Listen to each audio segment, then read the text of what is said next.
Jai Hind everyone. The topic of my lecturate is BRICS. So BRICS is a formation of 5 countries: Brazil, Russia, India, China and South Africa.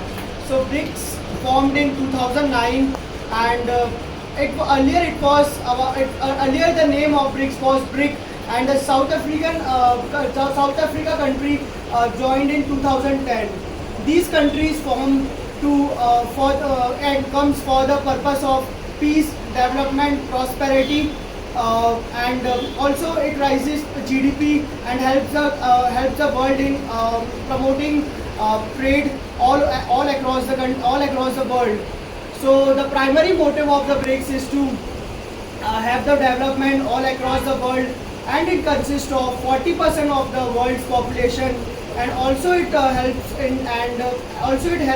in the trade and development. Also, it has 25% of the GDP all across the world.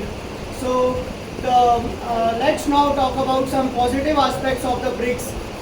BRICS generally gives India power and the political power to represent the own country, as well as if I talk about the military power and the other powers. So BRICS gives the power to India as well as other 4 countries to have the powerful economic ties and trade ties between the countries, as well as it gives India the power to represent, like the motive of the India is Vasudev Kutumbakam. So it basically helps India to promote this slogan through the BRICS.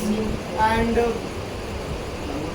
okay, so let's now talk about some challenges of it. As we know that India and China has the Galwan Valley clash that has been going on for years, and it generally affects the policies of the BRICS, as well as if we talk about some meetings and forums of the BRICS.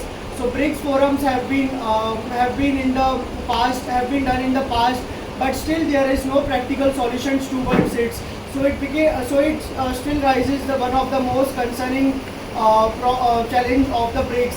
And if we talk about the trade problems, like the US trade, it is generally occurring, and it is generally affecting the BRIC and all other organizations. So the solution would be like BRIC is coming with his own currency to eliminate the dollar factor as well as the other factors. So with the conclusion, I would say that BRICS is a powerful organization, and it has a tendency to bring peace, development and prosperity all across the world. So together